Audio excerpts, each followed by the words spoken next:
सजा ये है कि उन्हें पार्ट बाय पार्ट काटना पड़ता है खुद को। और इस बच्चे ने मेंटल असाइलम के अंदर खुद की उंगली तोड़ी, खुद का अंगूठा तोड़ा, और ये सब कर रहा था वो। इवन खुद का कान इस हद तक खींचा है कि फट गया, उससे खून निकलने लगा है। जब इसका ब्रेन टेस्ट हुआ, ठीक है, ब्रेन वेव्स इसकी नॉर्मल थी। मैं ऑलरेडी ब्रेन वेव्स के बारे में एक्सप्लेन कर चुका हूं कि 5 तरह की ब्रेन वेव होती हैं, राइट। ब्रेन वेव नॉर्मल थी, लेकिन एक बड़ी अजीब सी चीज थी राहुल। जब ये सोता था तो इसकी नब्ज नहीं चलती थी, ओके, करीबन 15 मिनट के लिए। पर ये कैसे पॉसिबल है? एग्जैक्टली। एक बड़े धर्मगुरु से इसके बारे में पूछा गया। ओके, मैं नाम नहीं लूंगा उनका, वो काफी फेमस है वो। उन्होंने बताया कि वैदिक मंत्रों में या फिर कुछ ऐसे मंत्र भी होते हैं जिसके जरिए आप खुद को कुछ देर के लिए मार सकते हैं। देयर आर प्रैक्टिसेस, खुद को निर्जीव करना पूरी तरीके से। ये भी हो सकता है खुद की सांसों को रोक देना। पर वो बच्चा ऐसा करता क्यों था? आई एम गेसिंग अपने आप को शुद्ध करने के लिए। नहीं। तो जब मैंने उन धर्मगुरु से पूछा, बहुत लोगों ने उनसे पूछा, मैंने भी पूछा, तो जवाब ये मिला कि वो जो बच्चा था, और सबसे टिपिकल केसेस में से था ये, क्योंकि वो बच्चा अब है नहीं इस दुनिया में, मर गया। ओके, इतना टॉर्चर के बाद कौन जिंदा रहेगा राहुल, आप खुद ही सोचो। बिल्कुल। जब उनसे पूछा गया तो उन्होंने बताया कि ये वैदिक मंत्रों के जरिए खुद को मारता था, नर्क में जाता था, वहां की सजाओं को देखता था, और वापस आकर अपनी आत्मा को, यानी अपने शरीर को, जी, क्योंकि चेतना उसी के अंदर है ना, हमारे शरीर के अंदर है, राइट जी, हमारी जो कॉन्शियसनेस है, चेतना, उसको उतना प्रताड़ित करता था कि आगे आने वाला जो जन्म हो उसका वो जन्म ठीक हो जाए। वो आगे आने वाले जन्म की तैयारी कर रहा था, मौत के बाद की दुनिया में जाकर।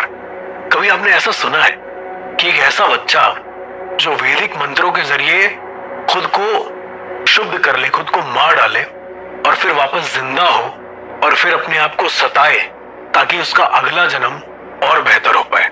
कितना इंटरेस्टिंग था ये, और बहुत ज्यादा भयावह भी एक तरीके से। भयावह भी, काफी खतरनाक भी। और इन द एंड उस बच्चे की मौत हुई तो हुई कैसे? सवाल इंटरेस्टिंग था राहुल, लेकिन उस बच्चे की जो मौत हुई वो राख में तब्दील होने की वजह से हुई। मतलब उसने टोटली अपने आप को जला लिया। एग्जैक्टली। पर आप ये नहीं पूछेंगे कि क्या इस तरह की भी कोई सजा का मेंशन है, क्योंकि अब शायद लिसनर को भी ये लग रहा होगा कि ये भी कोई सजा होगी जो वो खुद पर ट्राई कर रहा होगा। For sure, yes, exactly. अब इसी करके एक सजा होती है गरुड़ पुराण के हिसाब से, ओके, ठीक है, जिसमें अपने शरीर को राख में, मतलब मिट्टी में मिला लेना होता है। वो मेंटल असाइलम के किसी किचन में गया, सिलेंडर खोला और पूरी तरीके से जल गया। नॉट इवन उसका स्केलेटन, वो भी नहीं मिला, पूरा राख में तब्दील हो गया। ऐसा कहते हैं कि उसकी मौत के करीबन 2 साल तक वहां के जितने कैदी थे, हर कैदी के माइंड में उसकी इमेज आती थी। वो आकर कहता था कि तुम्हें अगले जन्म में ये सजा होने वाली है, अब ये करो, अब ये करो। मतलब वो आके लोगों को चेताता था। एग्जैक्टली। जैसे वो खुद के साथ करता था जी, वैसे ही वो लोगों को बोलता था, लेकिन उतना ज्यादा इम्पैक्टफुल नहीं था, क्योंकि वो ऑलरेडी मेंटली पागल है लोग, तो इतना उनको असर होता नहीं था। और मैं आपको एक बात बता दूं कि जो मेंटल लोग होते हैं, जो पागल होते हैं, या जिन्हें एपिलेप्सी होती है, वो 1 हफ्ते में 1 बार मौत के बाद क्या है वो देख सकते हैं। मैं प्रमोट नहीं कर रहा हूं, मैं वो बता रहा हूं जो रिसर्च कहती है। आई मीन, ये जो आपने जस्ट बोला, ये शायद मैंने कहीं पहले भी सुना है कि जब एपिलेप्सी अटैक आता है तो आपका जो न्यूरो सिस्टम है वो आपकी कॉन्शियसनेस को किसी और स्टेट पे ले जाता है। और वैदिक मंत्रों के जरिए, जैसे कि हमने आपको बताया कि आप शरीर की चेतना से, कि आप शरीर से अपनी चेतना को बाहर निकाल सकते हैं, उसी तरीके से इस बच्चे ने भी किया, और तब जाकर वो इतने बड़े काम को अंजाम दे पा रहा था। क्योंकि नरक की सजाओं को धरती पर करना राहुल पॉसिबल नहीं है, मेरा ऐसा मानना है। तो ये तो बात होगी नरक की सजाओं की, जिस तरीके की प्रताड़नाएं जो है पापियों को मिलती है, जो मैंने लोगों से सुनी है इनफैक्ट, और जो मैंने अपनी आंखों से जो देखी, हम लोगों ने गैर किताबों में पढ़ी, किताबों में भी पढ़ी, एग्जैक्टली उसमें ऐसा होता है। बस सवाल यहाँ पे ये खड़ा होता है कि ये जो इविल स्पिरिट्स हैं, जो पापी लोग हैं जो यहाँ पे सजाएं पाते हैं, इज इट पॉसिबल कि क्या इनकी जो सजा है जी ये इनके अगले जन्म पे कैरी फॉरवर्ड कर दे, या ये सजा इस टॉर्चर की वजह से जी जब ये अगले जन्म में आए तो ये विकृति के साथ आए? क्योंकि मैंने सुना है कुछ बच्चे अक्सर कई बार ऐसे पैदा होते हैं जिनकी शक्ल सूरत बिल्कुल एक शैतान के जैसी होती है, कभी कोई दांत लेके, कभी कोई सींग लेके। यू मीन टू से डेविल्स चाइल्ड? अर्श, ये बात है साल 2012 के आसपास की। जी कोलंबिया में कैरिबियन कोस्ट करके एक जगह है, ओके वहां पे एक लेडी थी, एना फारिया संतोष, उनका एक बेटा हुआ। ओके और उसके पैदा होने के 1 महीने बाद जी उसने बड़ी ही घबराते हुए, डरते हुए हालात में वो पुलिस थाने में गई और वहां जाके उसने ये बताया, क्लेम किया जी कि जो मेरा बच्चा है, जो मेरा 1 महीने का बच्चा है, वो डेविल है। ओके वो 1 महीने का बच्चा है और उस औरत ने उस बच्चे को टहलते हुए देखा है, चलते हुए देखा है, वो अपनी मुंह से आग उगलता है वगैरह वगैरह, इस किस्म की बातें हैं।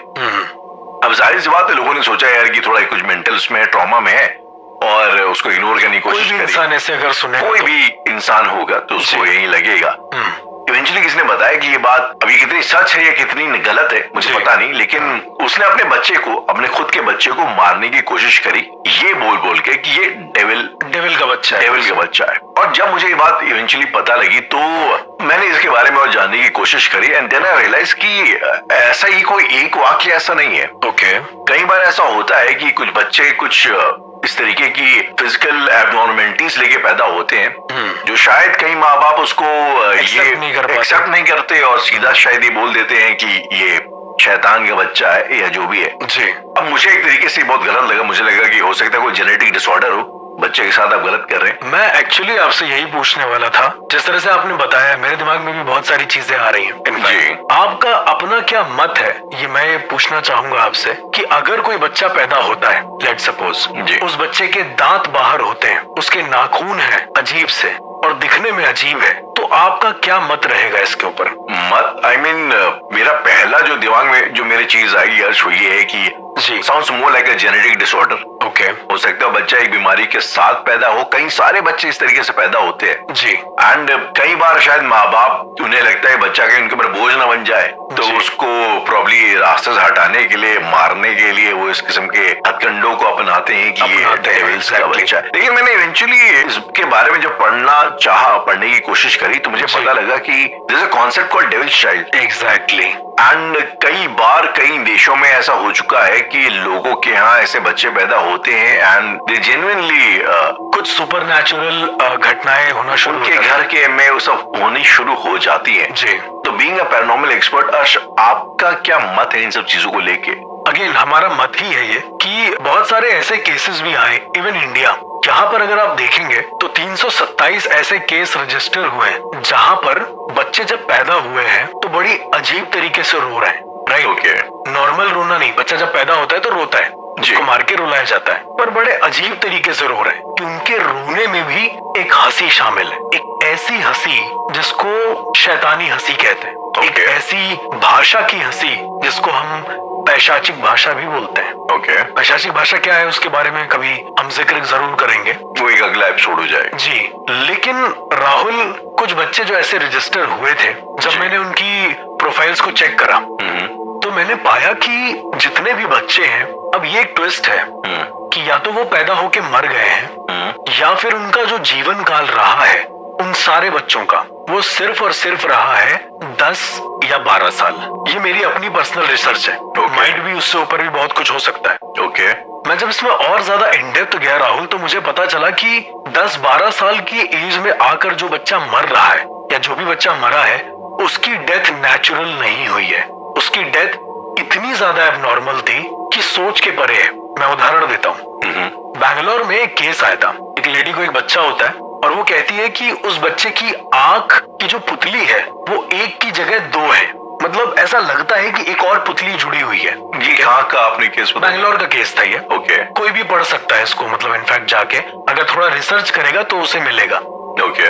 तो उस केस में लेडी को ये लगा, खैर उन लोगों ने, उनके माँ बाप ने इतना ध्यान नहीं दिया, एक्सेप्ट करा, पर राहुल 12 साल का जब वो बच्चा हुआ है तो उसके ब्रेन में पानी भर गया है। उसको कुछ इशू हुआ होगा। डॉक्टर से जब दिखवाया गया तो उसके ब्रेन में पानी भर गया था, उसके सोचने समझने की क्षमता खत्म हो गई थी, पर फिर भी वो हर एक सवाल का जवाब दे रहा था। ओके। ब्रेन में कोई नर्व होती होगी, I don't know the scientific term, मतलब उसकी कॉग्निटिव एबिलिटीज जिंदा थे, सब कुछ सही था, इवन वो सारी मैथ की कैलकुलेशन एक झटके में कर दे रहा था। अब ये कैसे पॉसिबल है राहुल कि आपकी ये जो कैपेबिलिटी है सोचने समझने की, दिमाग में पानी भरने के बाद बच्चा एबनॉर्मल हो जाता है? मेरा ऐसा मानना है वो नॉर्मल नहीं रहेगा। हाँ जी। राइट, अजीब सा दिखेगा और उसके सर बड़ा हो जाएगा। मैंने देखे 2-3 केस ऐसे। तो उनके घर वालों का ये मानना था कि उसके बढ़ते एज के साथ वो कुछ ऐसा करता था जो बहुत अजीब होता था। क्या? मेरे दोस्त ने इनफैक्ट उनके पेरेंट्स से बात करी है, वो भी एक पैरानॉर्मल एक्सपर्ट है। ओके। उसने बताया कि उनके माँ बाप का ये बयान था कि जब वो मंदिर में पूजा करता था तो जैसे हम लोग हाथ जोड़ते हैं, राइट, वो अपने सर को काफी देर तक जमीन पे रखता था। और जब भी कोई इंसान, लेट सपोज हम लोग बैठे हैं, जैसे नमाज पढ़ते हैं, ठीक है, दोनों घुटने जमीन पे रख के बैठते हैं, हम लोग सर भी वैसे ही झुकाते हैं माता के सामने कि ऐसे सर झुका लिया, हाथ पीछे कर लिया, राइट। तो जब उसकी आंखें मूव होती थी या फिर वो अपनी आंखें झपकाता था तो उसकी आवाज आती थी उसके पलक झपकाने की। वो इतना ज्यादा हॉरिफाइंग था।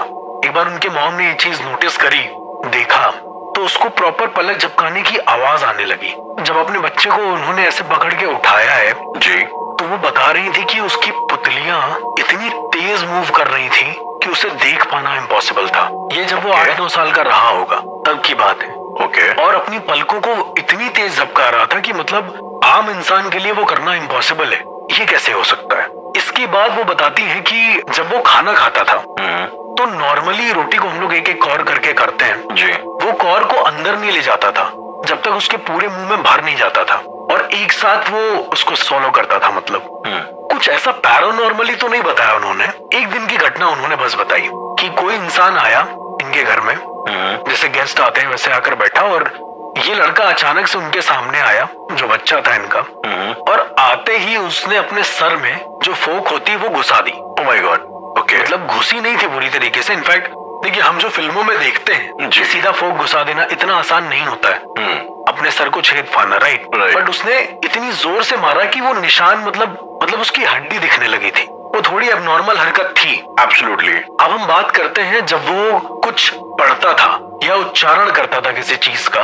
तब क्या होता था? वो हर चीज के उच्चारण में सा और पा अंत में लगा देता था। अब ये सा और पा का अंत में लगा देना क्या है, ये ह्यूमन अंडरस्टैंडिंग से परे। आई मीन ये रिलेटेड भी कैसे इस चीज से समझा नहीं। राहुल, अब मैं आपको बताता हूँ कि ये सा और पा के पीछे का एक रीजन क्या है। मैंने जब इस केस के बारे में प्रॉपर स्टडी किया, मैंने इनफैक्ट अपने दोस्त से भी कई सारी बातचीत करी कि क्या तुम्हें पता है कि ये सा और पा का क्या सिग्निफिकेंस है।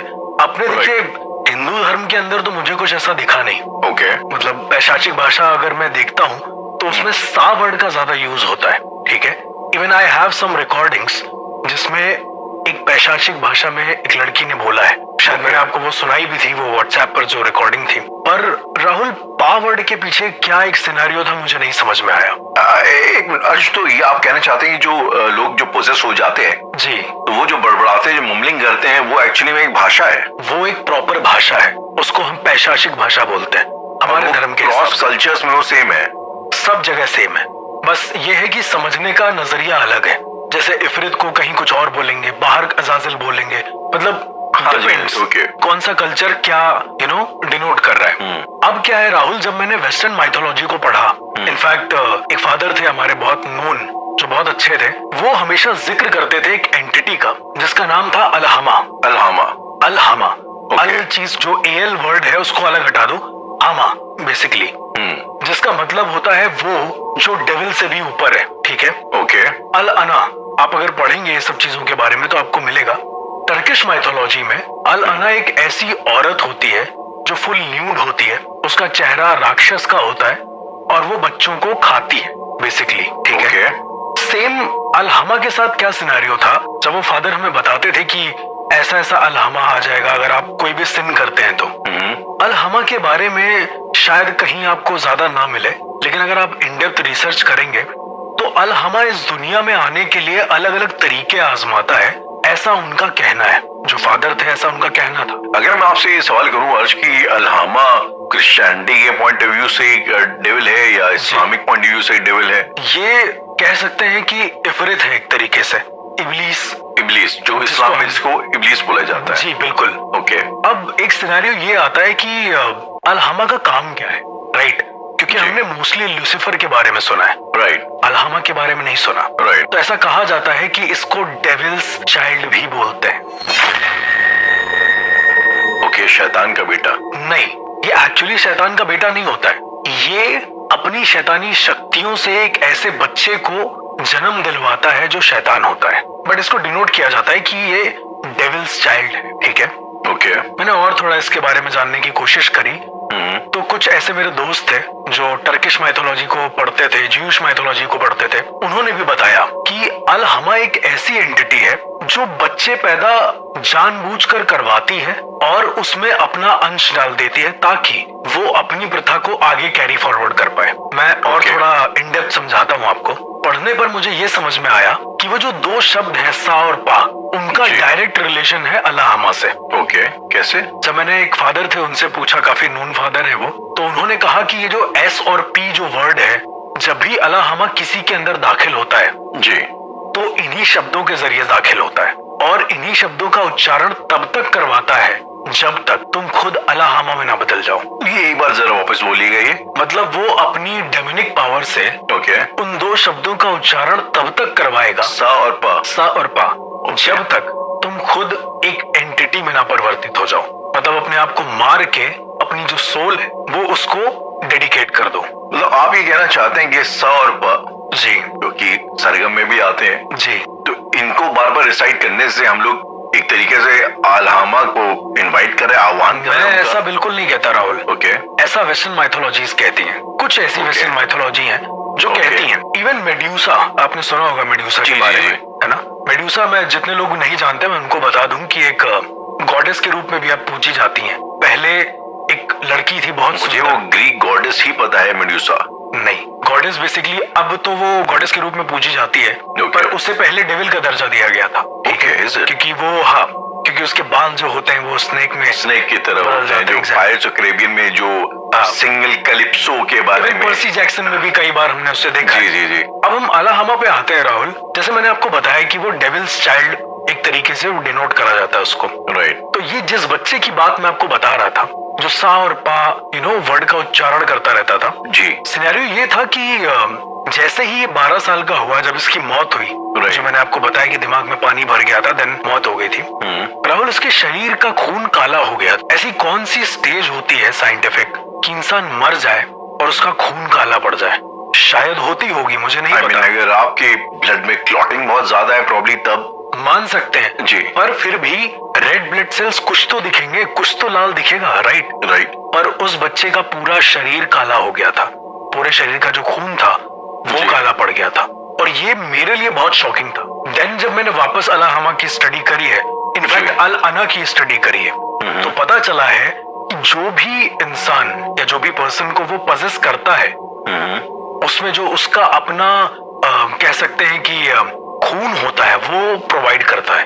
अब राहुल देखिए, वेस्टर्न माइथोलॉजी में कुछ ऐसा है कि अगर सुनेगा कोई इंसान तो उस पर कभी बिलीव नहीं करेगा, पर अगर आप देखते हैं जैसे डबे मूवी, अगर आप उसको देखेंगे तो इतनी ज्यादा ब्रूटल है, इतना ज्यादा खतरनाक है वो कॉन्सेप्ट कि आप उस पर यकीन नहीं कर पाएंगे। बिल्कुल ठीक है, अपने सनातन में कई सारे कह सकते हैं कि प्रमाण है, कई सारी चीजें हैं, पर एज इफ मुझे ज्यादा नहीं पता है वेस्टर्न के बारे में, पर जो मैंने ये केस देखा था ये अपने सनातन धर्म में कहीं पर भी मैच नहीं कर रहा था। थोड़ा बताएंगे केस के बारे में? जो कि मैंने आपको बताया कि सा और पा वो बोलता था, तो इस केस के बारे में मैं जितना भी इसे जोड़ने की कोशिश कर रहा था सनातन धर्म के या फिर अथर्ववेद में जितने भी प्रकार के भूत है उन सब से, जैसे हमारे 36 प्रकार के अलग अलग भूत बताए गए हैं भूत विद्या के अंदर, वो उनमें से किसी से भी मैच नहीं कर रहा था, तो कोई पैरेलल नहीं हो पा रहा ना, बट ये मैच कर रहा था अलहमा से। तो मुझे ऐसा लगा राहुल, जब मैंने उनके पेरेंट्स जो थे जब उनके और हिस्ट्री जानी तो वो इंडिया से पहले कहीं और रहते थे, आउट ऑफ इंडिया रहते थे, यूरोप वगैरह में। ओके। और उनकी एक बहुत बड़ी बैक हिस्ट्री थी। क्या? मतलब उनकी जो माँ थी, उस बच्चे की जो माँ थी, कहा जाता है जो कर्स होता है, जो अलाहमा का कर्स होता है या फिर जो अलाहमा पजेस करता है, वो इंसान को जिंदा होने पर पजेस नहीं करता है, वो जब बच्चा पेट में होता है तब उसको पजेस करता है। और ये बहुत यूनिक है सारी एंटिटीज से। फीटस को, भ्रूण को। एग्जैक्टली। मैंने आज तक ऐसी कोई भी एंटिटी नहीं सुनी थी जी जो इंसान को पेट में ही पजेस कर ले। क्या आपने कभी सुना था ऐसा? भी नहीं। Never. And this is very intriguing मेरे लिए कि ऐसी भी कुछ एंटिटीज हो सकती हैं। देन आगे पता चला कि उनकी जो माँ थी वो बेसिकली किसी एक म्यूजियम में गई थी, यूं ही जब वो प्रेग्नेंट थी। ओके। उस म्यूजियम में जाने के बाद राहुल क्या हुआ कि उसने कई सारी चीजों को देखा। राइट। वो बाहर आ रही थी तो उससे एक छोटा सा पॉट था, बाहर ही कहीं पड़ा हुआ था, वो पॉट टूट गया उस औरत से। ओके। ठीक है। Which is, कभी भी चलते चलते हम लोगों के पैर के नीचे कुछ भी आ सकता है, राइट? नॉर्मल है। ये यूरोप की बात है, वहां पे वो जहां पर भी रहती होंगी। ठीक है। पॉट तो टूट गया, पर पॉट टूटने के साथ साथ उस लेडी के मुंह से बहुत सारा वॉमिट हुआ है ग्रीन कलर का। अगेन मैं पहले भी बता चुका हूं, अगर ग्रीन कलर की वॉमिटिंग होती है तो इसका मतलब कि किसी ने तुम पर टोटका किया है कोई। पर उस लेडी के ऊपर तो किसी ने कुछ नहीं किया था, वो सही थी। द मोमेंट उसने पॉट के ऊपर पैर रखा है उससे वॉमिट हुई है। नाउ उस औरत ने जो स्लीपर पहनी थी, उस स्लीपर के अंदर घुसता हुआ वो जो पॉट का टुकड़ा था वो उसके पैर के तलवे को टच हो गया था, यानी उस औरत का जो ब्लड है वो उस पॉट पर भी आ गया। ओके। अब आप इससे कनेक्ट कर पाएंगे राहुल, वो जो पॉट था, ऐसा कहा जाता था कि पुराने समय में जो जूइश लोग होते थे या फिर जो अलग अलग धर्म के जो लोग होते थे, उनका अलग अलग प्रोसीजर होता था आत्माओं को कैद करने का। जी बिल्कुल। ठीक है। तो पुराने समय में क्या करते थे कि वो लोग मिट्टी का एक घड़ा बनाते थे। ठीक है। उस घड़े पर आकृतियां उभारते थे अपने डेमीगॉड्स की, नॉट गॉड्स, डेमीगॉड्स की। डेमीगॉड्स की। ओके। मतलब उनका पैटर्न ये होता था कि नीचे डेमीगॉड्स होंगे, उसके ऊपर गॉड होंगे, देन जो सुपीरियर एनर्जी होगी उसका कुछ प्रारूप बनाते थे वो लोग। इस तरह का एक पॉड बनाते थे। ये वहां का एग्जॉर्सिज्म मैं आपको बता रहा हूँ। ठीक है। देन वो किसी खतरनाक एंटिटी को उसमें कैद कर लेते थे। लोग जो हम लोग देखते हैं ना कि घड़े में कैद हो जाता है, वहां पर ऐसा नहीं होता था। वहां पर वो घड़ा भी, यानी वो जो पॉट होता था, वो भी इतना दिव्य होता था कि मतलब उसमें कुछ भी हो सकता है, उसमें you can capture anything. Okay. तो इस तरह से पॉट बनाते थे। और पॉट के अंदर की संरचना ऐसी होती थी कि जो डेविल होता था जिसको वो कैद करते थे, लेट्स सपोज बीजलबब या फिर कोई भी ऐसा डेविल है, लिलिथ मान लो, ठीक है, उसको अगर उसमें कैद करना है, Lilith by the way western mythology का एक डीमन है। हाँ जी, हाँ जी। तो उसे अगर कैद करना है तो वो लोग लिलिथ की एक इमेज बनाते थे, अंदर गोदते थे उसी मिट्टी में। ओके। तो संरचना ये होती थी कि बाहर डेमीगॉड्स है और अंदर डेविल है। पर राहुल जरा सोचो, अगर वो पॉट में एक आत्मा कैद हो गई, ठीक है, और उसके बाद उस पॉट को किसी ने तोड़ दिया, यानी कि डेमीगॉड्स और गॉड्स का जो प्रारूप था वो टूट गया है और लिलिथ बाहर आ गया है। आप समझ रहे हैं? तो इस तरह के पॉट एग्जिस्ट करते थे।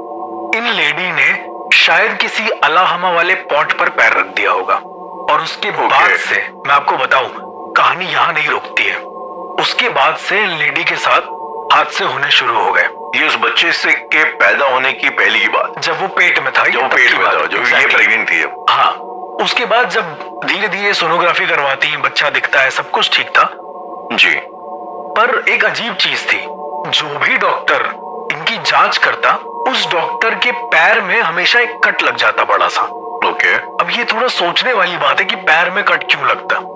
जब मैंने और ज्यादा इसके बारे में डिटेल में रिसर्च करी तो पता चला कि द मोमेंट आप डेविल को देखते हैं, जैसे वो डॉक्टर उस बच्चे को देख रहा था, तो डेविल का कुछ अंश आपके अंदर भी आ जाता है। अलाहमा की बात बता रहा हूं मैं आपको। ओके। और वो अंश आपके शरीर से निकल जाए, इस वजह से शरीर पे कट लग जाता है और अपने आप वो निकल जाता है। अब इन लेडी को जो देखने आ रहा था, मतलब बधाई देने आ रहा था कि आप प्रेग्नेंट हैं, थैंक यू सो मच, ऐसा ऐसा करके। वो लेडी भी बोलती थी कि सब कुछ ठीक है। उसके कुछ घर वाले आते हैं। ओके। ये राहुल बड़ा इंटरेस्टिंग था, मेरे दोस्त ने बताया मुझे, क्योंकि दोस्त ने पूरा उनसे कन्वर्सेशन किया हुआ था। तो वो लेडी बताती है कि एक बार 5 लोग उनके घर के उन्हें देखने आए, और देखने के बाद जब वो वापस जा रहे थे तो कहीं रास्ते में अचानक से बहुत सारे भेड़ के जो बच्चे होते हैं वो आ गए, और इनकी गाड़ी उनको कचरती हुई चली गई, जो छोटे छोटे भेड़ के बच्चे होते हैं। ये तो हो गया, लेकिन राहुल जब उन्होंने उतर के देखा गाड़ी में तो पूरा टायर खून से सना हुआ था। विच इज ओके कि चलो जानवर को ऐसा किया है तो होगा जी। पर उन 5 लोगों को लगातार ये सपने आने लगे कि वो जहां लेटे हैं वहां पर किसी बच्चे की आंतें बिखरी हुई हैं, खून से सनी हुई। ऐसे विजन्स इन लोगों ने, ऐसा उनको विजन होता था, ये रियलिटी नहीं थी। ओके। बट एक इंसान को विजन होता ना, Exactly. को हेलुसिनेशन सबको कैसे हो सकता है? ये 5 को हेलुसिनेट हो रहा था। हेलुसिनेट भी इस कदर कि राहुल, एक ने तो सुसाइड अटेम्प्ट कर लिया, मरा नहीं वो, पर वो दिमागी रूप से पागल हो गया। तो उनके साथ एग्जैक्टली पैरानॉर्मल नहीं बट साइकोलॉजिकल इश्यूज होने शुरू हो गए थे। ओके। वो 5 लोग, ये लेडी ठीक थी, इसे कुछ नहीं हुआ था, ये एकदम ठीक थी। ये पहला ऐसा पोजीशन है जिसमें पजेस इंसान को कुछ नहीं होगा, किसी और को होगा। तो वो जो 5 लोग थे जो इस लेडी को देख के गए थे, वो जब किसी बच्चे को देखते थे तो उनको लगता था कि ये बच्चा नहीं, कोई शैतान है, किसी भी बच्चे को। ओके। तो उनमें से एक इंसान मार देता था बच्चों को, जोर से झापड़, मतलब इतनी बुरी तरीके से मारता था। तो एक को तो मेंटल असाइलम में भर्ती कर दिया गया। बचे 3, वो तीनों को नहीं समझ में आ रहा था कि हो क्या रहा है।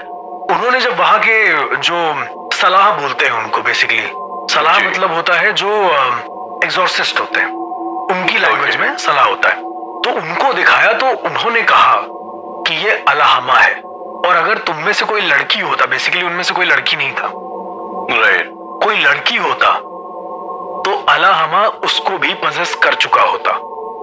मतलब ये एक ऐसी एंटिटी है जो अपना अंश छोड़ जाएगी तुम्हारे शरीर में। द मोमेंट तुम्हें बच्चा होगा वो अलाहमा होगा, और एट द एंड जब वो बच्चा हुआ है तो लोगों को बड़ा अजीब लगा है, क्योंकि वो हंस रहा था जैसे मैंने आपको बताया, और एंडिंग उसकी आपको पता ही है। तो ये एक ऐसा पोजीशन था राहुल जो पैदा होने के पहले हो रहा, और एकदम संक्रमण की तरीके, जैसे कोरोना मान के चलो, वो अंश दर अंश फैलता ही जा रहा था। और ऐसी कोई भी एंटिटी मैंने आज तक भूत विद्या, अथर्ववेद या किसी भी बड़े जानकार से नहीं सुनी थी। मेरे लिए बड़ा शॉकिंग था ये सब चीजें। अर्श, चलिए ये बात हो गई। मैंने अलाहमा के बारे में एक चीज और जी सुनी है कि अक्सर हम लोग ये इस किस्म की चीजें सुनते हैं कि कुछ लड़कियां ये शिकायत करती हैं कि कोई पैरानॉर्मल एंटिटी थी जी, और उस एंटिटी ने उसने कोशिश करी इस लड़की के साथ फिजिकल होने की। एग्जैक्टली।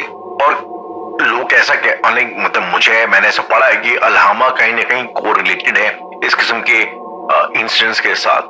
क्या ये बात सच है? नहीं, I agree with you Rahul, क्योंकि अगर आपने एक मूवी देखी होगी परी, जी राइट, उसमें भी सेम यही कॉन्सेप्ट दिखाया गया है, अलाहमा का ही कॉन्सेप्ट है कि वो प्रेग्नेंट होती है, राइट, कॉन्सेप्ट है। ऐसा करते हैं। इवन इन मुस्लिम धर्म जब फर्स्ट नाइट होती है तो एक कलमा पढ़ा जाता है, जी सेक्स से पहले, राइट। तो मेरा ऐसा मानना है कि शादी विवाह में इतनी ज्यादा रस्म इसीलिए होती है ताकि कोई भी नेगेटिव एंटिटी आपके शरीर में ना आ पाए और वो कुछ गलत ना कर ले।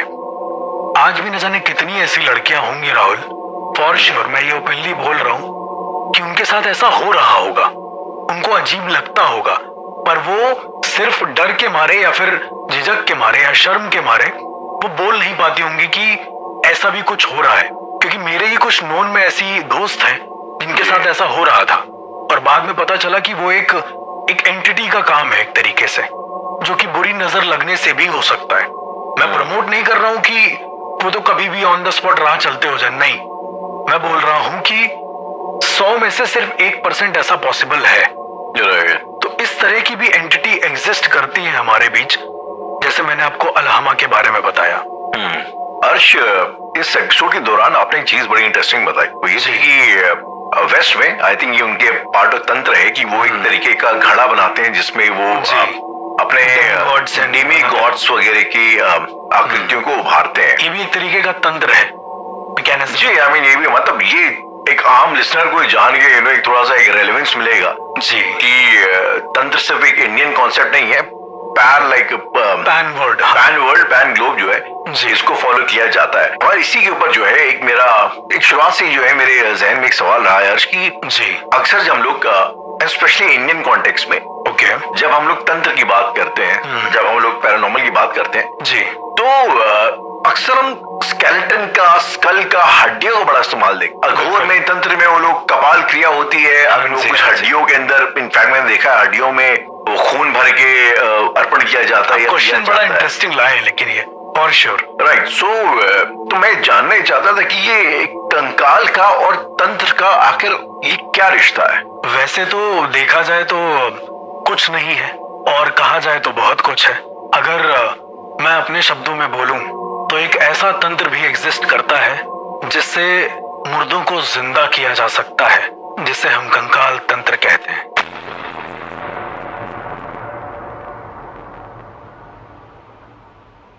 अर्श ये कुछ महीने पहले की बात है, जी। कर्नाटक में एक डिस्ट्रिक्ट है चित्रदुर्ग। ओके ये किस्सा ये वाकया वहां का है। वहां पे एक घर के अंदर जो है 5 कंकाल बरामद हुए all of a sudden. Recent का ही किस्सा है शायद। रिसेंट का किस्सा है। जी कहते हैं कि वहां पे एक फैमिली रहती थी जिसमें फैमिली के वहां पे ज्यादातर के बड़े बुजुर्ग किस्म के लोग रहते थे जो कि Okay. 80 या 90 के बीच के लोग थे। और जुलाई 2019 के बाद से लोगों को देखा नहीं गया। ओके उसके बाद जब आसपास के लोगों को थोड़ा शक हुआ, उसके बाद उन लोगों ने उस घर की तलाशी लेना शुरू किया तो फिर वहां पे ये कंकाल बरामद हुए। उसके बाद से मतलब उस पूरे एरिया में वही वाली अफरा तफरी मच गई जैसे एक जमाने में बुरारी के बाद समझ गए। जो मची हुई थी। कंकाल थे वहां पे तो लोगों ने जो पहला जो शक लगाया वहां पे अच्छा उसके अलावा भी पूजा पाठ का काफी सामान वगैरह भी मिला। ओके तो जाहिर सी बात है लोगों का शक ये गया कि इस घर में हो ना हो कुछ तांत्रिक गतिविधियां चल रही थी। ओके ये एक बात थी। तो जब इस किस्म के वाकये इस किस्म के हादसे आते हैं जानकारी में तो एक इंसान हमेशा ये सोचने को मजबूर हो जाता है कि ये आखिरकार अच्छा हम लोग अक्सर घोरियों के बारे में भी डिस्कशन करते हैं। एग्जैक्टली और वहां पे भी हम लोग ने अक्सर देखा है कि वो लोग कभी कपाल में कभी बाकी हड्डियों के साथ कोई ना कोई साधना करते हैं, स्कल देखते हैं, वहाँ ह्यूमन बॉडी से रिलेटेड बहुत सारी चीजें देखते हैं। ह्यूमन एनाटॉमी से रिलेटेड जी हर चीज के साथ कुछ ना कुछ होता है, स्पेशली स्केलेटन के साथ, Okay. स्कल के साथ। ठीक तो है। मेरा और मुझे लगता है हमारी कई ऑडियंस के शायद जहन में ये बात चलती होगी घूमती होगी जी कि कंकालों का और तंत्र विद्या का आपस में कनेक्शन क्या है? कंकालों का और तंत्र विद्या का आपस में कनेक्शन क्या है? सवाल बहुत अच्छा है राहुल, लेकिन अगर आप पैरानॉर्मल के सबसे पहले एपिसोड पर जाएंगे जो हमने इंडियन पैरानॉर्मल पॉडकास्ट शुरू करा था, मैंने आपको बताया था कि हमारा बॉडी एक इंस्ट्रूमेंट है, राइट? एक मैकेनिक्स है और जो उसमें ऊर्जा आती है उसके जरिए हमारी बॉडी चल पाती है, संचार Okay. होता है, देन हम लोग कुछ बोल पाते हैं, कह पाते हैं या सोच पाते हैं।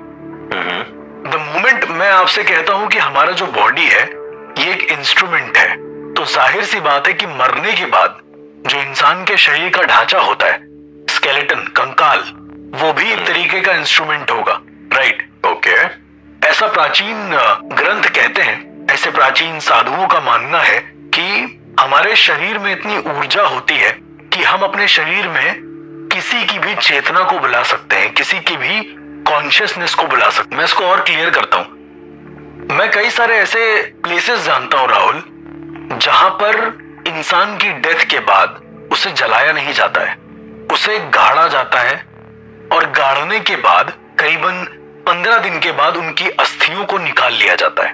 मतलब उनकी हड्डियां ना गले उससे पहले उनकी हड्डियों को प्रॉपर निकाल लिया जाता है, क्योंकि और कोई तरीका है नहीं, राइट? आप जला देंगे तो पूरा जल जाएगा जी। आप सिर्फ मिट्टी में जब तक उसको गाड़ेंगे नहीं तब तक आपको बाकी चीजें नहीं मिलेंगी, क्योंकि कीड़े मकोड़े सारा मांस खा जाते हैं शरीर का, ठीक है?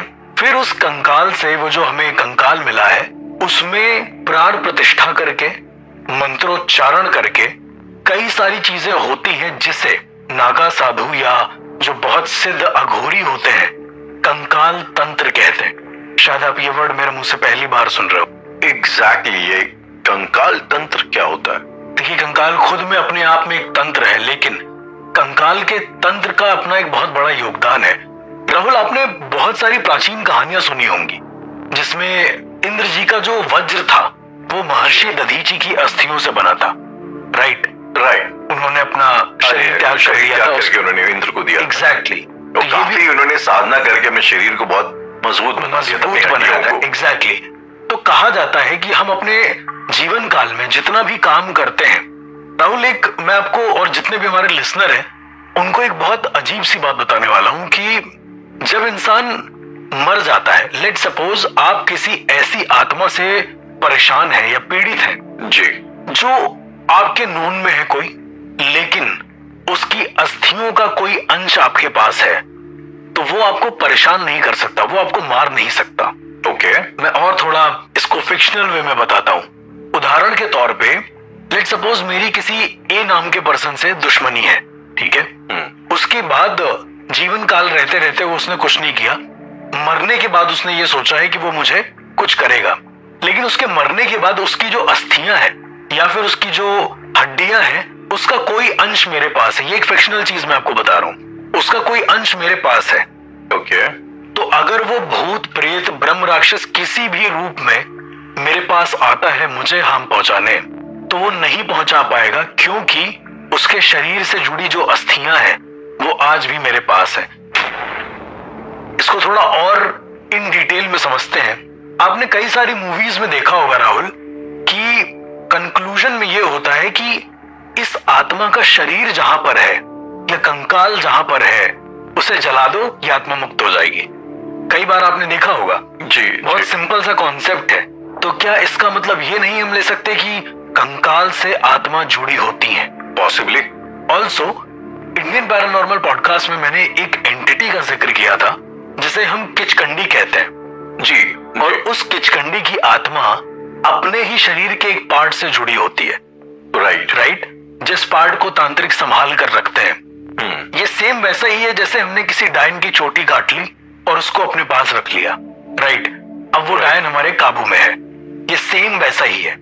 ओके, मैं आपको और थोड़ा पब्लिक को समझाने के लिए बताता हूँ। रजरप्पा छिन्न मस्तका महाशमशान में आता है, वो भी जैसे मणिकर्णिका है, जैसे उज्जैन का शमशान है, उस तरीके से रजरप्पा जो झारखंड में है वो भी बहुत ज्यादा जागरूक शमशानों में आता है, महाशमशानों में। वहां पर कुछ ऐसे अघोरी हैं जिन्होंने कंकाल भैरव को साध रखा था। कंकाल भूत भैरव, ये भी एक तरीके के पूज्य कह सकते हैं कि भगवान होते हैं। भैरव भगवान के बारे में हमने बहुत सुना है जी। वहां जो साधु होते हैं वो किसी एंटिटी को नहीं साधते, वो एक भगवान को साक्षात रूप में साध लेते हैं। यानी एक कंकाल के अंदर किसी भगवान को बुलाना और उसके बाद जितनी भी चीजें हैं समस्या का सॉल्व करना या समस्या करना, वो उसी कंकाल के थ्रू कराते हैं। राइट। क्या कभी आपने, जितने भी हम हॉरर शोज देखते हैं या फिर कुछ ऐसा करते हैं, आपने बहुत सिग्निफिकेंट रूप में देखा होगा कि कंकाल जिक्र बहुत आता है, जहां पर कंकाल की खोपड़ी में कोई इंसान खाना खा रहा है जी, उसमें डाल के खून पी रहा है। एग्जैक्टली, जहां पर कोई जो जॉइंट वाली हड्डियां होती हैं जी, उनको लेकर कोई लकीर बना रहा है। राइट। तो ऐसा कहा जाता है कि इंसान के मरने के बाद करीबन 41 दिन तक, जब तक स्पिरिट ऊपर नहीं जाती है, तब तक उन हड्डियों में इतनी ताकत होती है कि वो किसी भी एंटिटी को अपने बस में कर सकती है। किसी भी एंटिटी, नॉट दैट कि वो हड्डी जिसकी थी ना, बिल्कुल नहीं। ये मेरी आंखों देखी बात है राहुल। ओके। अब कितना सच है कितना नहीं ये मुझे नहीं पता। मैंने अपनी आंखों से देखा कि एक घर में मुंजा था, ठीक है। ओके। मुझे पता था कि उस घर में मुंजा है, लेकिन मुंजा उस घर के लोगों को कुछ कर नहीं पाता था। और जब मैंने और ज्यादा रिसर्च करी, लोगों के उससे सुना, तो मुझे पता चला कि वो एक बाबा के पास जाते हैं उनके घर वाले, क्योंकि मुंजा तो घर छोड़ नहीं सकता और न छोड़ने देगा, ये भी एक चीज है। राइट। तो उनके जो घर वाले हैं वो एक सिद्ध तांत्रिक के पास जाते हैं और उन सिद्ध तांत्रिक ने एक ऐसी अस्थि दी है, एक ऐसी हड्डी दी है उनको, जो मुंजा को दूर रख सकती है। अब ये थोड़ा इंटरेस्टिंग हो जाता है। मुंजा को दूर रख सकती मुंजा को दूर रख सकती है। ओके। जब और ज्यादा इन डेप्थ में मैंने जानने की कोशिश करी अपने गुरु से, जी। तो उन्होंने बताया कि मुंजा को दूर रखने का एक उपाय है। नुकसान पहुंचाएगा वो तुमको, फॉर श्योर नुकसान पहुंचाएगा, लेकिन उससे बचने का एक और तरीका है। शायद अभी तक जितने भी एपिसोड करते हुए आ रहे हैं, लोगों के दिमाग में ये होगा कि मुंजा से बचना मतलब इम्पॉसिबल। मेरे भी दिमाग में वही था, ब्रह्म राक्षस और मुंजा मतलब Exactly. खत्म। पर ऐसा कहा जाता है कि जिस इंसान की मौत रविवार को होती है, इसका सिग्निफिकेंस क्या है वो मैं आपको बताऊंगा। जिस इंसान की मौत रविवार को शाम ढलने के बाद होती है, उस इंसान की अस्थियों में इतनी ताकत होती है कि वो किसी भी ऊर्जा को रोक सकती है, like a Lakshman rekha. Okay. अगर हम उस इंसान की हड्डी को लाकर जमीन पर एक रेखा खींच देंगे जी। तो किसी भी तरह की बुरी एंटिटी या कोई भी तरह का ऐसी एंटिटी जो बहुत ज्यादा हार्मफुल है, वो उसे क्रॉस नहीं करेगी। आपके दिमाग में शायद ये भी आ रहा होगा कि उसके पीछे रीजन क्या है। एग्जैक्टली। जबकि मुंजा तो इतना ताकतवर है कि वो मंदिर के अंदर चला जाएगा, राइट। अब मैं आपको इसका सिग्निफिकेंस बताता हूं कि ऐसा क्यों है। जब उस हड्डी को हम जमीन पर खींचते हैं, लाइन बनाते हैं जी। आपने बहुत सारे साधुओं को भी देखा होगा, वो एक गोल घेरा बनाते हैं, राइट। कुछ ऐसे टीवी शोज में या फिर कुछ ऐसा सुरक्षा कवच जिसे हम बोलते हैं। जी जी। तो मेरा ऐसा मानना है जो अच्छे सिद्ध साधु होते हैं, जी। तांत्रिक, अघोरी, कपालिक, कोई भी, वो इसका प्रयोग करते हैं। कपालिक भी सभी प्रयोग करते हैं। इसमें कोई तामसिक और सात्विक चीज का जिक्र ही नहीं है। ये तो एक हड्डी है, जो इंसान खत्म हो गया उसकी हड्डी उठा लिए, सिंपल। तो वो लोग क्या करते हैं कि वो लोग जमीन पर एक रेखा बनाते हैं, आपने देखा होगा जी। और फिर उस रेखा के अंदर आत्माएं प्रवेश नहीं कर पाती हैं। मुंजा क्यों नहीं प्रवेश कर पाते हैं, उसके पीछे रीजन है क्योंकि द मोमेंट आप उस हड्डी से एक रेखा बनाते हैं, राइट, हड्डी का जो फ्रिक्शन है जमीन पर हो रहा है, मतलब उसका कोई अंश जमीन पर जा रहा है, राइट। मुंजा को ये लगता है कि अगर वो इस रेखा को पार करेगा तो वो जीवित हो जाएगा। उसे लगता है कि ये एक इंसानी घेरा बन गया है। उसे लगता है कि ये एक ऐसा घेरा है, एक ऐसी हड्डी है इनफैक्ट, जो उसे इंसानी भावनाओं में फंसा सकती है। मुझे ऐसा लगता था कि मुंजा इंसान बनना चाहता है वापस। जी नहीं, बिल्कुल नहीं, बिल्कुल नहीं। कोई भी एंटिटी अपनी जिंदगी में वापस तो आना चाहती है, पर एट द सेम टाइम उसको ये रियलाइजेशन होता है कि वो एंटिटी है और वो एक आम इंसान से ज्यादा पावरफुल है। ऑल्सो इफ कोई एंटिटी उस रेखा को क्रॉस करती है तो कहा जाता है कि करीब 2 पहर तक, दोपहर नहीं बोल रहा मैं, 2 पहर, 1 पहर 2 पहर, ठीक है, 2 पहर तक उस एंटिटी की ताकत कमजोर हो जाती है। वो थोड़ी देर के लिए वीक पड़ सकता है। इसे मसानी हड्डी भी कहते हैं। मसानी हड्डी, मसान की हड्डी, मसान की हड्डी। मतलब एक ऐसी हड्डी जो किसी रिसेंट मरे हुए इंसान के शरीर की हो। मैं एक और चीज की बात करूंगा राहुल, इसमें ब्रह्म तत्व जो हम सबके शरीर में होता है। ब्रह्म तत्व एक ऐसी चीज होती है जो इंसान को इंसान बनाती है। अब मुझे नहीं पता कि उसको शाब्दिक अर्थों में क्या डिफाइन करूंगा मैं, लेकिन वो एक ऐसी चीज होती है, वो एक ऐसा तत्व होता है, एक ऐसा मैटर होता है जो आत्माओं और इंसानों को अलग अलग करता है, डिफर करता है। ओके। अब इस ब्रह्म तत्व के बारे में मैं शायद ज्यादा इन डेप्थ ना बता पाऊं आपको, वो किसी परम सिद्ध साधु से ही पूछना पड़ेगा। लेकिन ये ब्रह्म तत्व एक ऐसी चीज होती है, लेट्स सपोज एक ऐसी चीज होती है जो डिफर करती है कि हम इंसान हैं और वो आत्मा है। वो क्या हमारी फिजिकल बॉडी मात्र नहीं है? नहीं, वो कुछ तो ऐसा है जो शायद समझ के परे है, मेरा ऐसा मानना है। ओके। कंकाल तंत्र के अंदर सबसे पहला जो कह सकते हैं कि एक सब्जेक्ट आता है, उसे हम बोलते हैं अपनी रक्षा करना। ओके।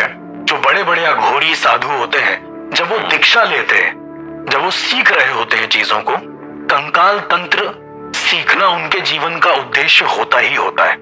क्योंकि अगर वो कंकाल तंत्र को नहीं समझ पाएंगे तो वो अपनी सुरक्षा कभी नहीं कर पाएंगे। राहुल, मैंने शव साधना के बारे में बात करा था जी, राइट, जिसमें एक शव के ऊपर बैठ के हम पूजा करते हैं। साधना, वो आई थिंक अघोर का आखिरी स्टेज होता है, एक चरण होता है, 10वां चरण होता है, 10वां चरण होता है, जहां पर एक अघोरी को ये समझ में आ जाता है कि वो इस दुनिया के तत्वों से जुड़ा नहीं है, ठीक है? लेकिन शव साधना करते वक्त एक चीज जो मैंने नहीं बताई थी वो ये है कि उसमें इंसान की एक हड्डी का प्रयोग होता है।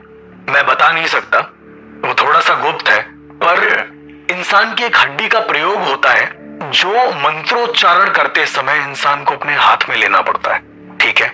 क्या ये स्पाइन की हड्डी की बात कर रहे ये हैं? कुछ भी हो सकता है राहुल। अच्छा, ओके। वो हमें अलाउड नहीं है बताना, पर ये है। मैंने आपको जितने भी एपिसोड बताए हैं, जितने भी तांत्रिकों का जिक्र किया है, इस दुनिया के हर तांत्रिक के पास एक मसानी हड्डी होती ही होती है। ये sort of a defence mechanism है। एग्जैक्टली अगर वो मसानी हड्डी नहीं होगी शायद वो खुद को प्रोटेक्ट ना कर पाए। गुरु कृपा होती है ये मैं मानता हूं जी, लेकिन जब तक वो मसानी हड्डी नहीं होगी वो प्रोटेक्ट नहीं कर पाएगा खुद को। लेकिन हर्ष, जैसे जो एक आम इंसान की जो अंडरस्टैंडिंग है, समझ है जी, वो ये है कि आमतौर पे ये जो कंकाल साधक जो हम लोग बात करें जी, ये ज्यादातर के डार्क आर्ट्स या अघोरियों के कल्चर से बिलोंग करती है जी, उनके सेक्ट में आता है। अगर मैं आपसे एक सवाल पूछूं, क्या ये अगर कोई सात्विक किस्म का इंसान है ओके, तो शायद जो एक वैष्णवाइट पंथ से आता है, जी जी, क्या वो इसका इस्तेमाल कर सकता है? क्योंकि इसके पीछे एक वजह है, एक कहानी है। ओके, कहानी क्या है मैं जानना चाहूंगा राहुल। पहले ये कहानी है मिस्टर पार्था डे की। ओके, क्योंकि कलकत्ता के रहने वाले थे। इंडिया का केस है? कलकत्ता का केस है, इंडिया का केस है। और ये बात है जून 2015 की। अचानक से पार्था डे की जो फैमिली है ये सुर्खियों में आती है। ओके, हुआ दरअसल ये था कि इनके 77 साल के जो फादर थे उन्होंने सुसाइड किया था। उन्होंने टॉयलेट में जाके अपने आप को बंद करके खुद को आग लगा ली थी। और जब ये चीज मोहल्ले वालों को उसकी बदबू वगैरह आई, तो जब किसी के घर में आई है तो एक बड़ी अजीबोगरीब सनसनीखेज चीज इनके घर से पता चली, बरामद हुई जी, वो ये कि ये पिछले 1.5-2 साल से ये बाप बेटे दोनों अपनी मतलब जो पार्था डे की बहन थी ओके, उसके कंकाल के साथ जी रहे थे। ठीक है। अब स्टोरी बेसिकली ये है कि इनकी जो बहन थी वो बड़ी सात्विक किस्म की थी। उन्होंने साधना कर करके, फास्टिंग कर करके अपने प्राण त्याग दिए।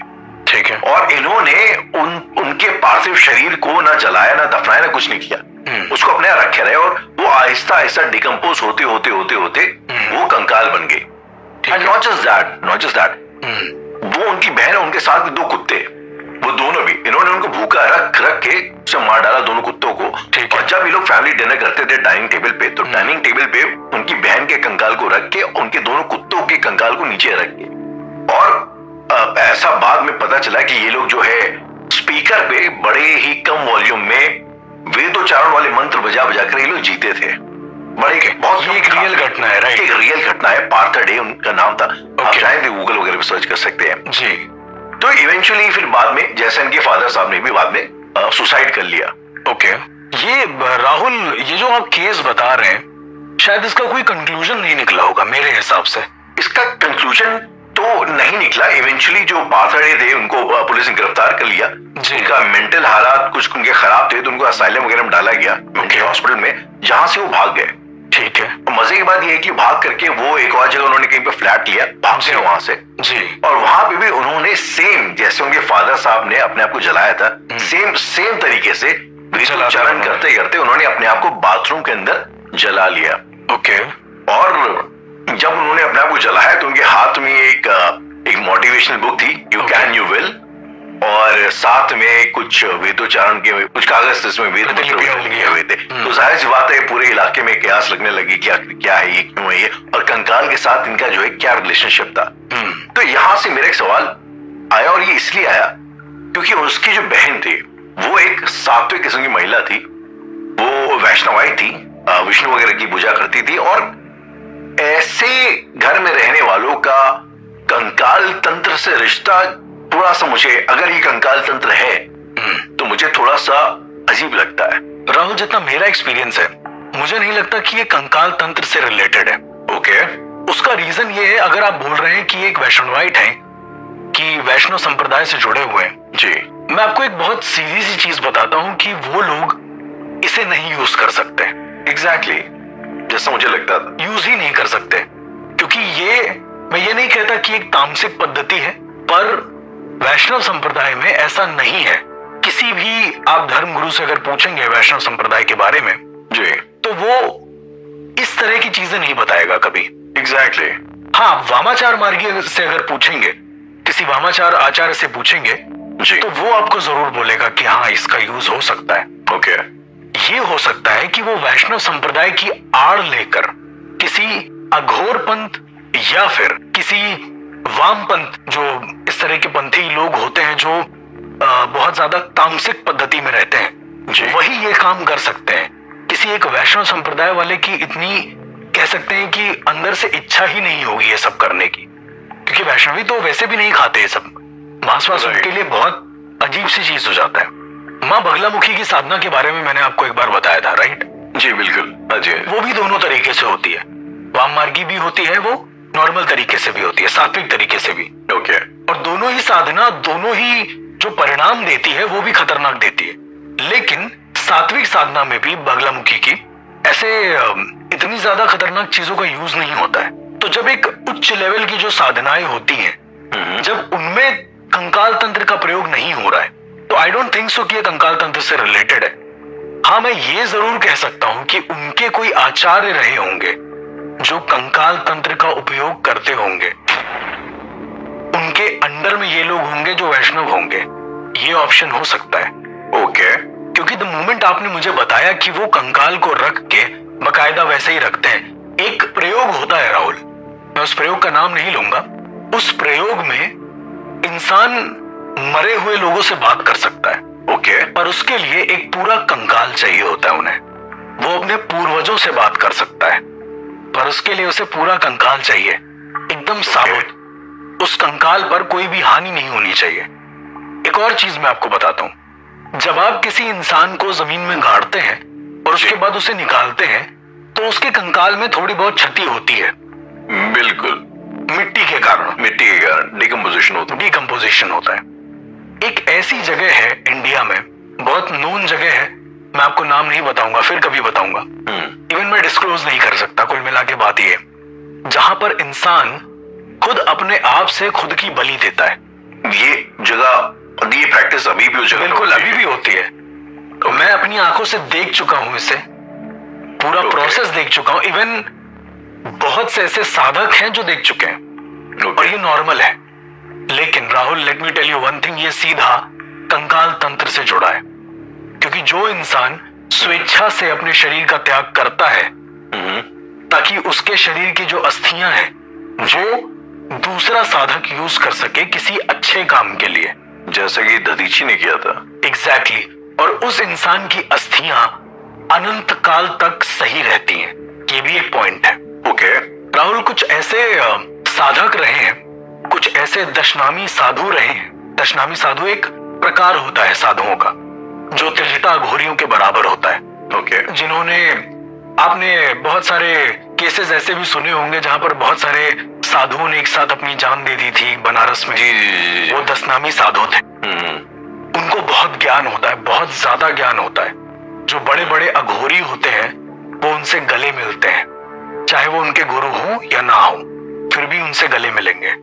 दशनामी साधु जो होते हैं वो इस तरह के होते हैं कि अगर वो स्वेच्छा से अपनी बलि देते हैं, जी। एक मंदिर है, माँ का ही मंदिर है, वहां पर इंसान खुद मरता है, कहता है कि मुझे अपनी बलि देनी मुझे अपनी। ओके। उसका जीवन भी खत्म होने ही वाला होता है एक तरीके से। अब या फिर वो समर्पण कर देता है, अपना आत्मसमर्पण जिसको बोलते हैं। जी। और वो ये